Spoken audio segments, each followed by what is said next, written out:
여러분 안녕하세요. 식물은 뿌리, 줄기, 잎, 꽃, 열매로 이루어져 있는데요. 오늘은 식물의 줄기에 대해 살펴보고자 합니다. 식물의 뿌리는 생김새가 다양하고 여러 역할을 가지고 있었는데 줄기도 그렇겠지요. 네, 맞아요. 식물의 줄기도 뿌리처럼 여러 가지 모양과 역할을 가지고 있습니다. 이 사진을 한번 봅시다. 느티나무와 나팔꽃, 고구마의 줄기입니다. 각각 어떤 모양을 가졌는지 공책에 적어봅시다.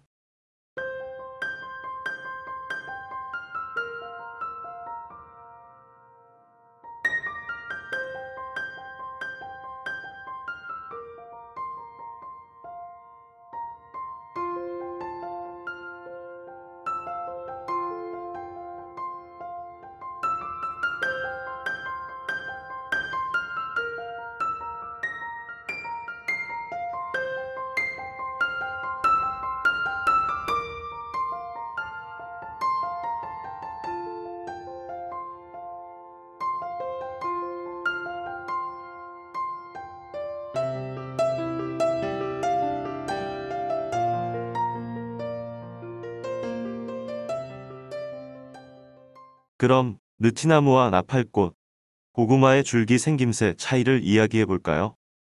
느티나무 줄기는 굵고 고든 모양이고 나팔꽃은 가늘고 기네요.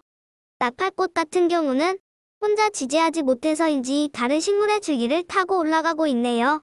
고구마 줄기도 가늘고 긴데 땅 위를 기는 듯이 뻗어 있어요. 그럼 줄기도 식물의 뿌리처럼 식물을 지지하는 역할을 하네요.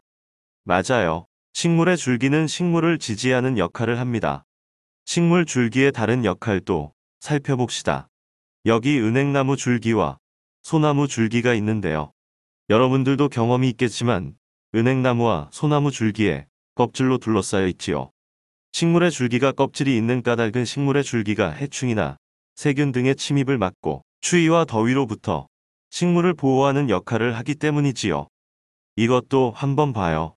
토란이에요. 토란에서 우리가 먹을 수 있는 부분도 줄기죠.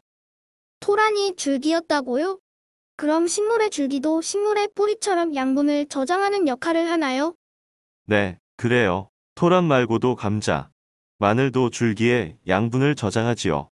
우리는 그 줄기를 먹는 겁니다. 정리해보자면 줄기는 양분을 저장하는 역할도 합니다.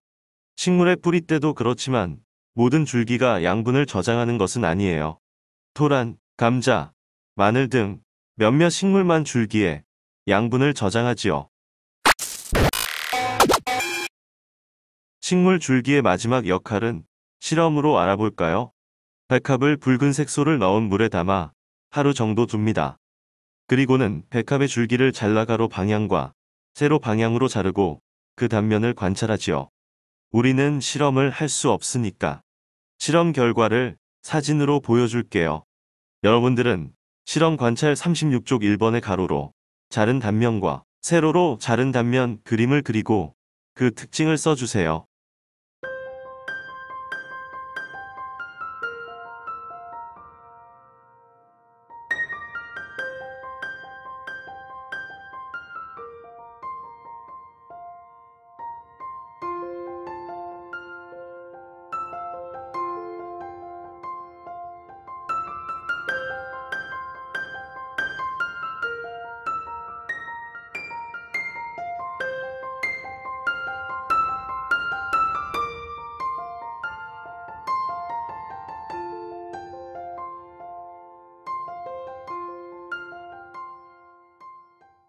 가로로 자른 단면에 붉은 점들이 있고 세로로 자른 단면에 붉은 선이 있는 것으로 보아 붉은 색소, 물이 줄기를 지나갔나 봐요.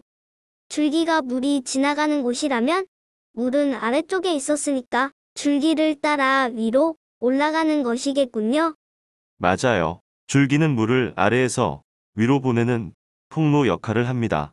식물의 뿌리와 함께 생각해보면 식물의 뿌리가 물을 흡수하면 식물의 줄기가 물을 위로 올리는 것이죠. 그럼 오늘 배운 내용을 한번 정리해 볼까요?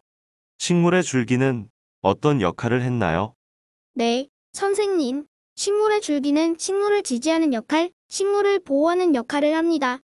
이에 더해 몇몇 식물은 줄기에 양분을 저장하기도 하지요. 식물 줄기의 가장 중요한 역할은 물을 위로 올라가는 통로 역할을 하는 것입니다.